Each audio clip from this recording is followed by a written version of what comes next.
Hey everyone, welcome back to DR Sports and the Talking Tactics show with me, James, and Matisse. Matisse, welcome back. We've got so much to get into as always. How you doing, mate? I'm very good. They seem to like the show. I think a little bit of nerd tax, a little bit of glasses, gang. So yeah, they enjoyed that, didn't they? Yeah, a few comments, throwing nerd around, but I enjoyed it. Listen, thank you so much to everyone, by the way, who was so supportive, by the way, of our first show. And I think you could see that there's so much more we want to do. In fact, even this show alone is going to be probably 10 minutes longer than the last one.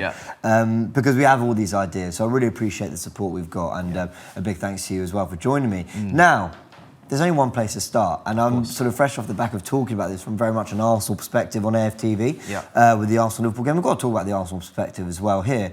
But Liverpool have they've come across another defeat now. Come crashing down. Yeah, it's another bad result, which adds to this terrible start. Just very quickly, your thoughts on the game? Yeah, I thought Liverpool's decision not to play Fabinho was interesting, strange potentially, almost similar to not playing Casemiro. We spoke about it last week in the Manchester derby. You know that you need to be able to hold down that midfield with a defensive midfielder. Really You've got players playing in between the lines like an Odegaard. Saka was making some really good underlapping midfield runs on the left-hand side in the second half. And I think he's able to do that because of the fact that Tomiyasu, of course, right footer playing at left-back to kind of lock up Salah and be that inverted fullback, similar to how Zinchenko does it in a different way. And it allowed Xhaka to get forward. We talk about Partey being allowed to get forward, but that left-back decision as well, that security that you brought on that left-hand side, defensive nous and Tomiyasu. Xhaka was just making those runs and really was the free man. And we've seen this season he's able to score goals and he's able to contribute in the final third. So I just thought the decision to have Henderson and Thiago and no Fabinho was a bit strange from Klopp. And we saw, from a Liverpool standpoint, not only were they flooded in midfield at times, but the right-back position, Martinelli was twisting up Trent in that first half. So they really struggled. Yeah, I completely agree. I was also thinking going into this game, there's no way he'll do what he did against Rangers, which is basically this 11 and not play Fabinho. Then I looked at some of the chances Nunes had and I thought, well, actually, Man United undid Arsenal with a 4-2-3-1, where you could call Eriksen the Thiago in this situation and Jota the Bruno, with Nunes stretching the pitch as Rashford did, and Arsenal couldn't deal with it. So I wondered whether maybe he thought of that. And the reason I pointed that out was I did a look at Nunes' shots against Rangers, and here we've got in red the kind of the movement of the ball and then Nunes' run. So the amount of times he was running onto balls, he was running in beyond and stretching the pitch, I thought that might be something that they would look to do in this game. We know that they're very good with runners. Liverpool, Mane, Salah have been doing it all this time, Jota as well. And we kind of see it in their goal. I know there's a few Arsenal goals to talk about first, but it was a very kind of simple kind of hoof-up feel from Trent Alexander-Arnold. Gabriel doesn't really deal with it, but they're running in beyond and they're there to capitalise. So I think while I didn't understand why he wouldn't want Fabinho in there, I think it was because he was thinking, well, we'll try and outscore them. I know we're not going to be secure in midfield necessarily, but we might get a few goals. Yeah, I think from an attacking standpoint, I can see what you're saying in terms of like counter-attacking and being able to release that ball quickly, but just from a defensive standpoint, Thiago is just not the holding midfielder that you need to be able to track those runs and to deal with those scenarios. So caught maybe in between two minds, but yeah, Liverpool, Saliba and Gabriel, just someone needs to engage the ball. It's a long ball from Trent. You can kind of see it coming from a mile away. Somebody needs to engage, and nobody does. And of course, Nunes ends up getting the goal. But in this game, you didn't see enough of Salah. We talk about Diaz, Nunes involved in this goal. Obviously, Diaz down the right side. Salah today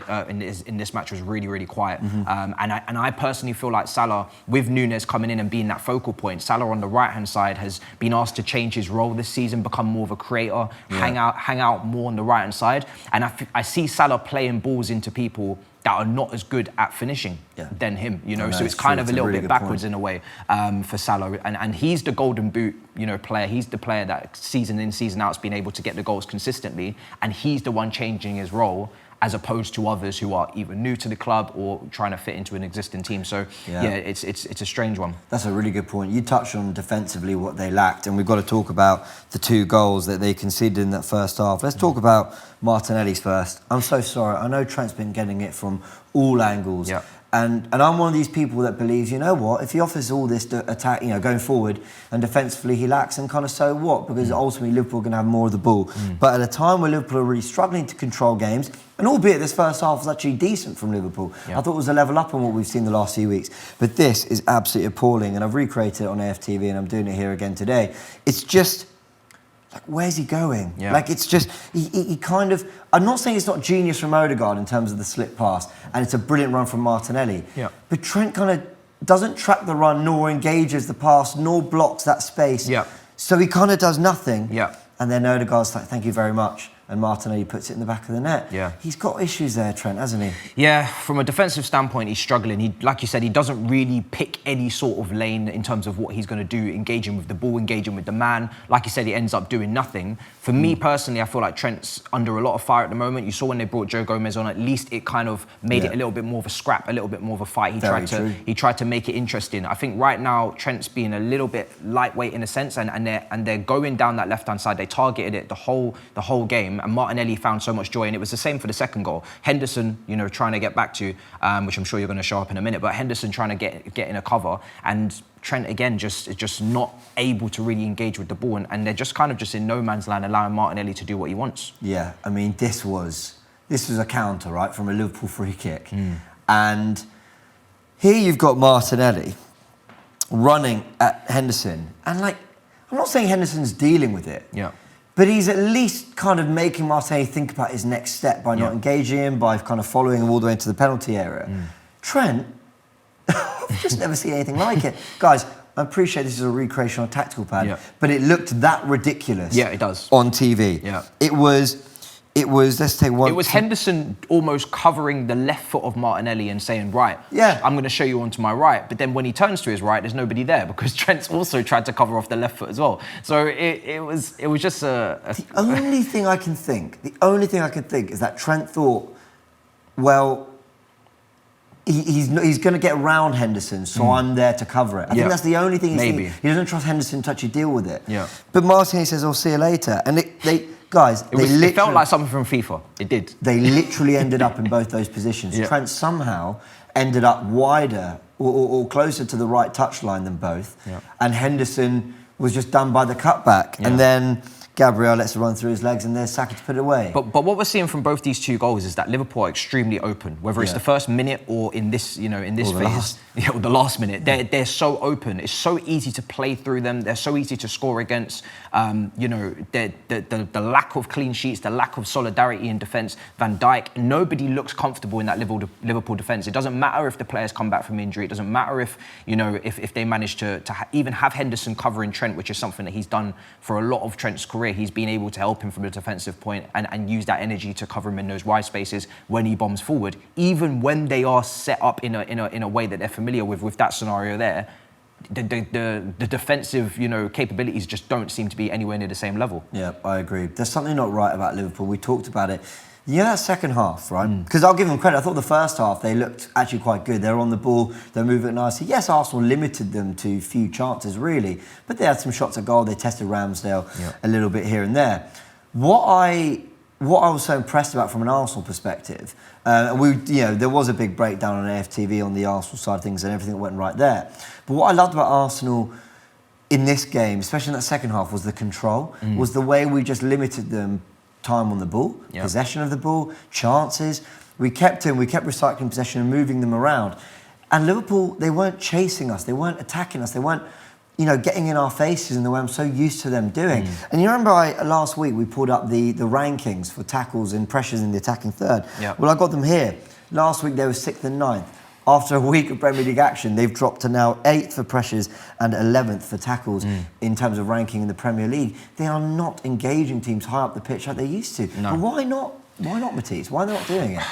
It's a strange one. When you take a look at the team, it's ageing, on a lot of fronts. And the young players that are coming into that team are vastly inexperienced at this level. We talk about Carvalho, who they signed from Fulham. Elliott has never really had a full Premier League season where you could say, wow, this is the level that we're talking about, like a Saka or someone like that. And then when you look at the aging players, it's a Thiago who's not got the legs to cover the ground in midfield. Henderson, poor on the counter-attack. Exactly, extremely poor on the counter-attack. Salah, like I said, he's gone absolutely missing since AFCON. People talk about the new contract. He really hasn't been good since last January, and it was before the new contract. So there's a lot going on there in terms of maybe a ticking over of the team from one era to another. And the players that are in the middle part of that, trying to prop this team up, they're just not performing. The key players aren't doing it. But I do think tactically, I do think Klopp has a lot to answer for with how he's setting up this Liverpool team in the last few weeks and the substitutions that he's making. Well, they've got the small matter of Manchester City. Is that Anfield? I think it's at Anfield. I can't remember, I think so it is, yeah. We will be covering it here on DR Sports.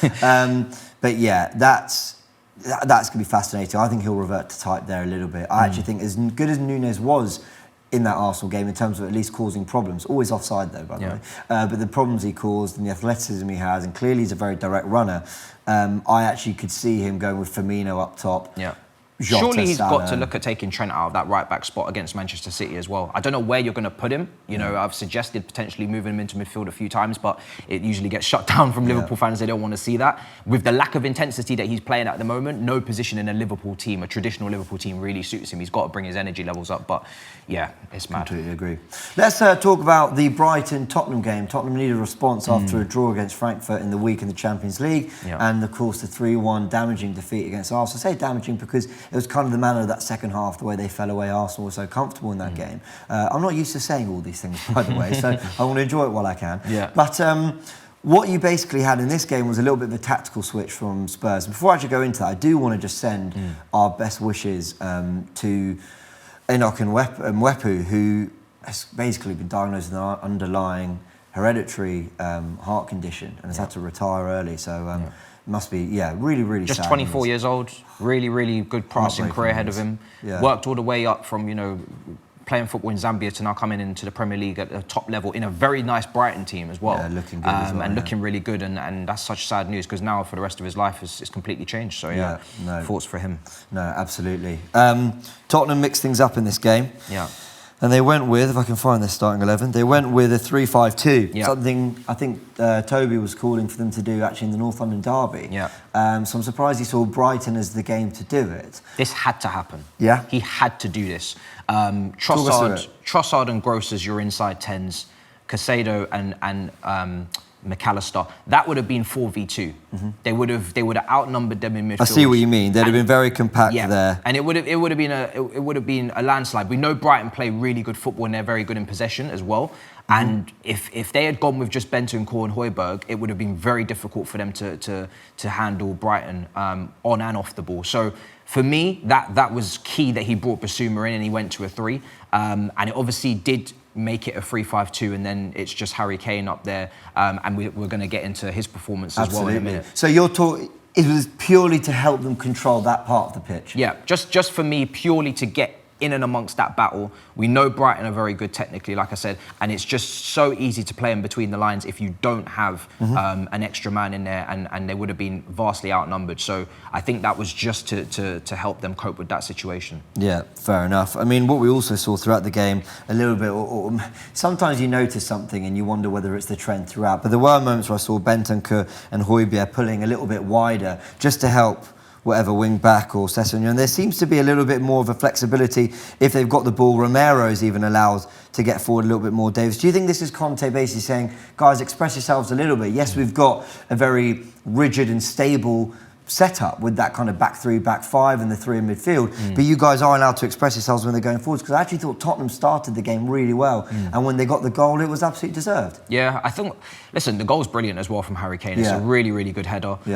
Obviously we're going to touch on him more in a moment, but in terms of the wing backs, this is the key for Conte. Seen it at Chelsea with Alonso, Moses. He doesn't need the most glitz and glamour world-class players to play out there. True, he just needs them to be able to follow instruction and take ownership of the decisions that they're making in the final third and be ruthless. And that's what Alonso was. He was a very good goal-scoring wing-back. For as much as mobility-wise he wasn't the quickest. But you've got Sessegnon, you know, down there. He's got a big season ahead of him because Perisic is obviously aging and he's going to get rotated out, as we saw in this game, as good as he is, Perisic, and for the career he's had, and it's an opportunity for him to step up, and the same will apply to Spence if he does get the opportunity down the right as well. But yeah, it was very important to bring Basuma back in here and unleash it, and obviously playing against his old club as well. So yeah, it was a good setup. Let's talk about Harry Kane. We've got some numbers here that I just feel we've got to go into. This is touches in the box for the last 5 games. 4 against Brighton, 3 against Frankfurt, 2 against Arsenal, 4 against Leicester, 2 against Sporting Lisbon. For some context, Scamacca had 7 in the box, 5 shots Yeah. in his game against Fulham yesterday. So this isn't, I appreciate he drops deep, I appreciate he links up, I appreciate he creates. But when you see him scoring goals like he scored the other day, and don't get me wrong, I don't want to see him scoring those goals, but you just think, let's try and get him in and around the box. Isn't that what Conte should be thinking of a little bit more? I know what he offers, but... Yeah, it's difficult because for me, if you're going to get Harry Kane in the box more, you've got to make him feel like he doesn't need to be the epicenter of your team from a creative standpoint. Now, Kulusevski, arguably, you would say, is probably the second biggest kind of guy for creation. Yeah. He was obviously not playing in this game as well, so that doesn't help. But Son is not really a creator. He's a finisher. Richarlison, definitely more of an off-the-ball presser. Again, final touch kind of player.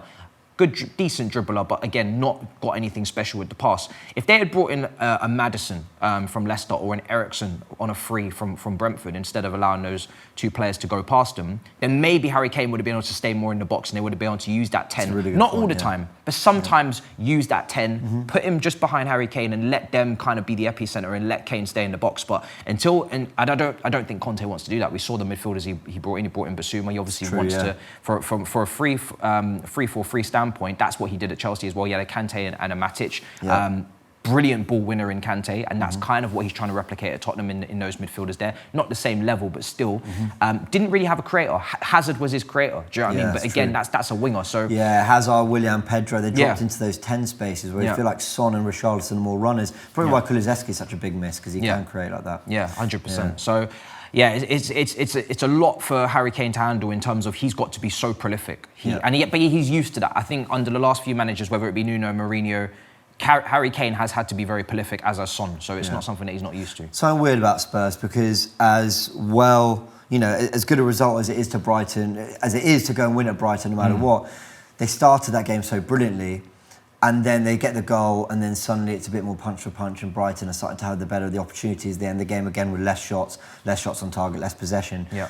If that's correct from what I last checked. Before this game, I believe they were bottom 3. I'm not going to say 20th because they could be, but I saw the statistic. They're definitely bottom 3 for passes into the box. Yeah. So they haven't been pretty to watch this season. No. A lot of people have seen that and said that. But they showed in that start against Brighton that they can be on the front foot. They can.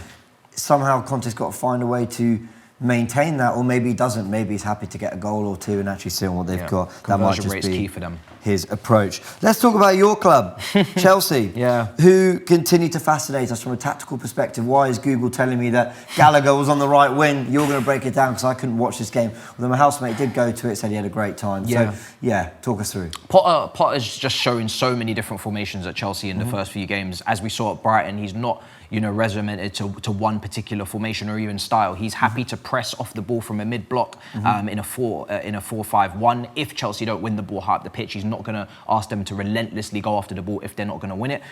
But we saw 4-2-3-1 in this sense. Gallagher kind of playing as an inside right player, sometimes doubling up with Mason Mount as 2 10s, just off the ball as well. They were able to try and press together. They had these free roles where they would interchange. Sometimes you would see Mason pull out to the right-hand side if Gallagher went central to press.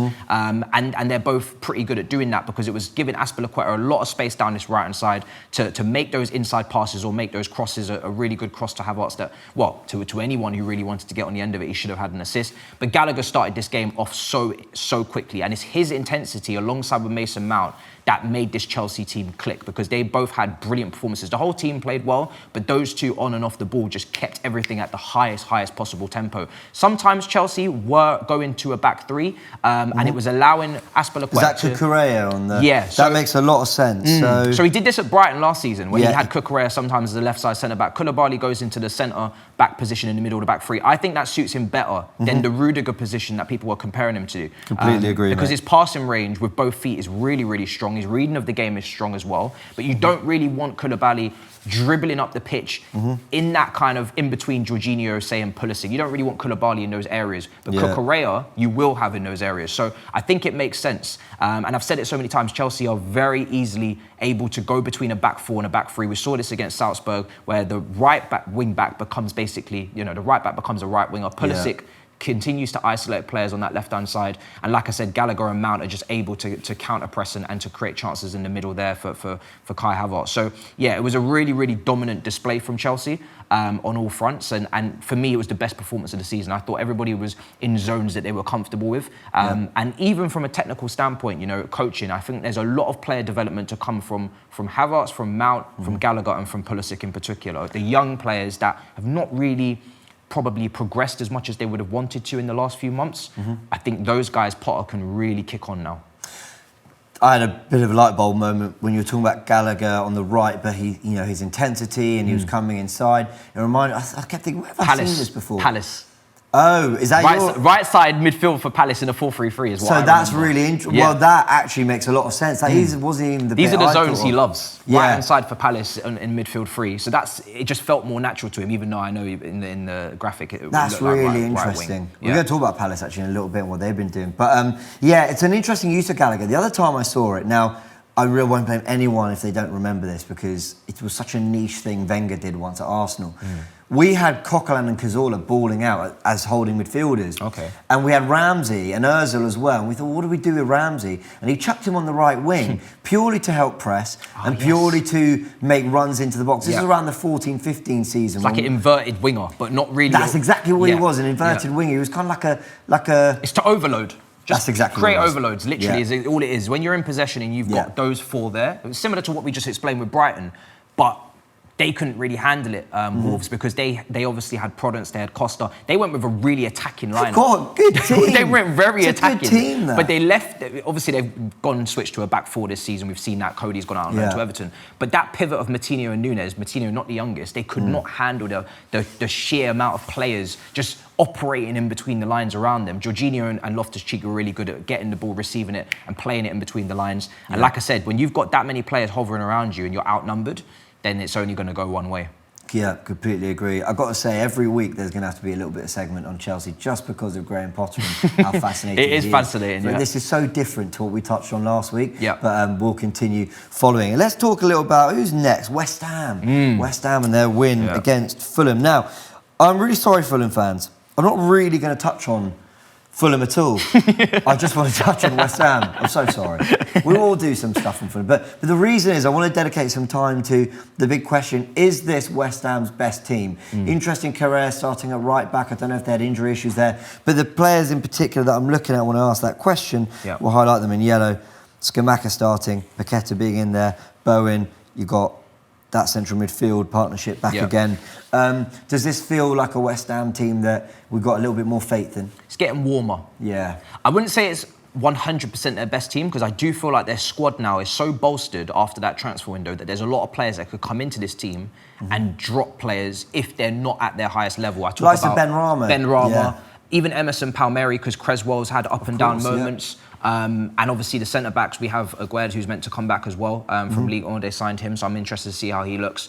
And they've got Ben Johnson. So many players that could come into this team. So it is Cornet as well from Burnley. We haven't even seen him in this team. So they've got a really good squad. Antonio, you can never doubt. But it's nice to see Moyes actually starting to use his new signings as well. Bowen got off to a very slow start. He's obviously got some confidence now with the penalties that he scored.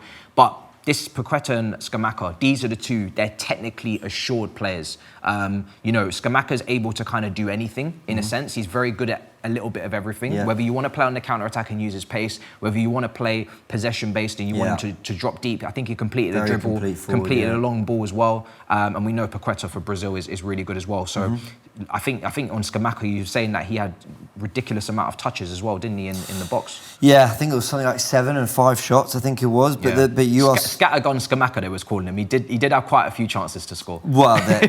And listen, I'm always thinking as long as they're getting the chances. Yeah. But this is the thing that I think West Ham fans are going to love, especially from this game, is that Paqueta Scamacca understanding. Watching the highlights, I wasn't able to watch the game, but I caught Paqueta and that cross into Scamacca. I think it took a slight deflection, but he's looking out for him. Yeah. But then you have one little dip into the numbers and you have a little look at this. The most passes received from teammates for Scamacca, and it was 6 from Paqueta in that game, 3 for Bowen. You want it to be from the likes of Paqueta and Bowen that you're getting the ball. And of course, Dawson will go along for Cresswell, Fabianski as well.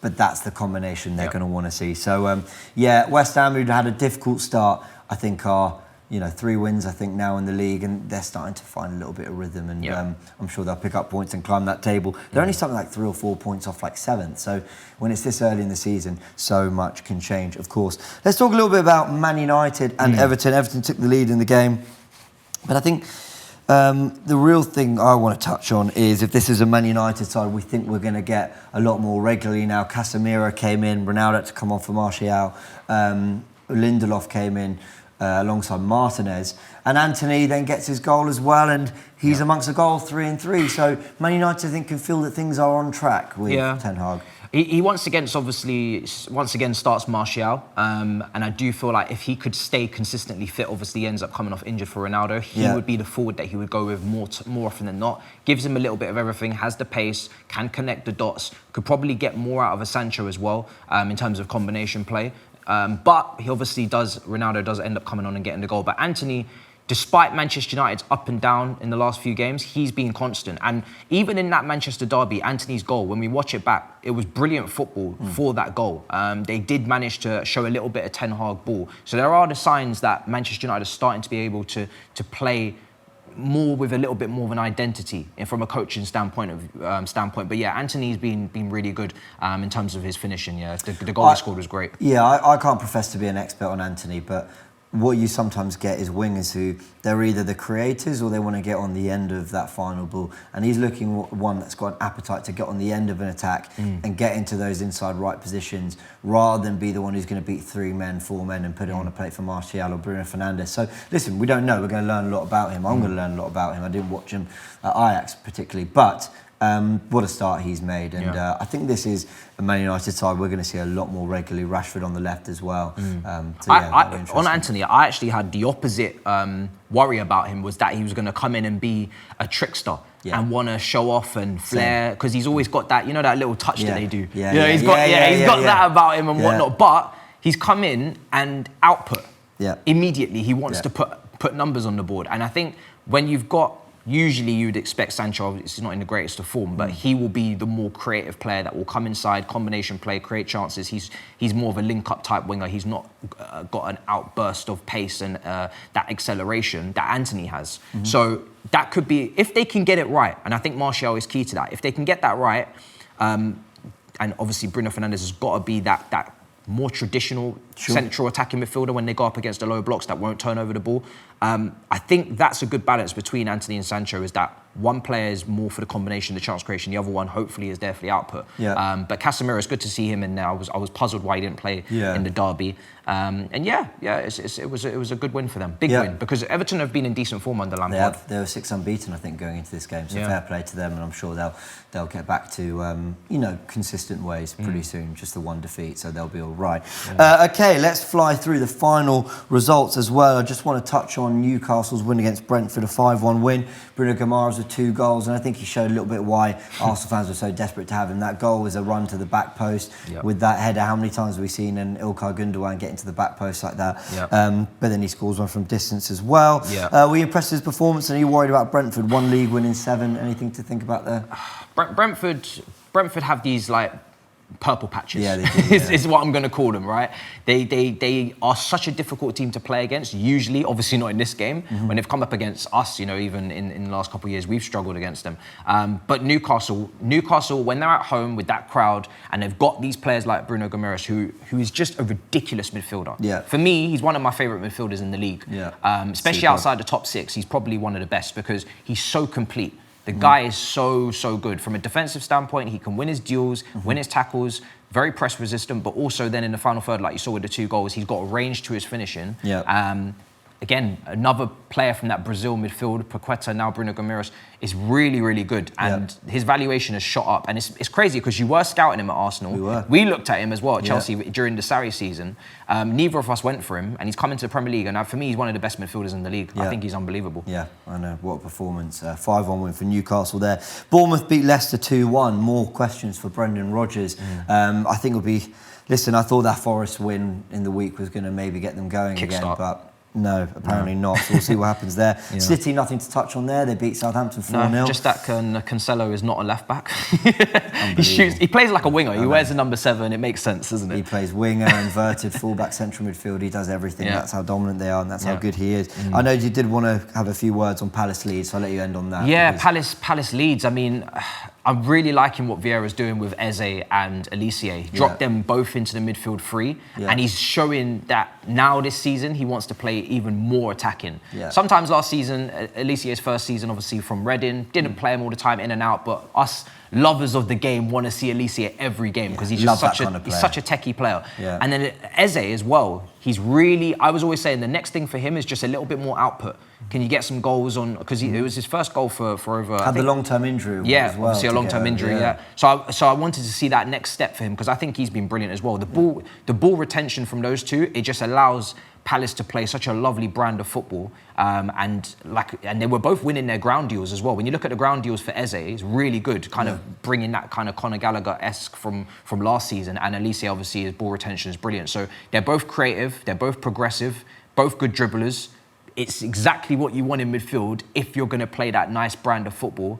And I just love watching the fact that they're both playing together, and you still have the Zahas and the forwards, Ayew and all these guys up top. I agree. Lots to love about what Palace are doing. And listen, as an Arsenal legend in Patrick Vieira, I'm happy for him and I want him to do well. So, definitely a team we enjoy watching. Matisse, a big thank you for joining me. I've really enjoyed this as well. Guys, I hope you guys have.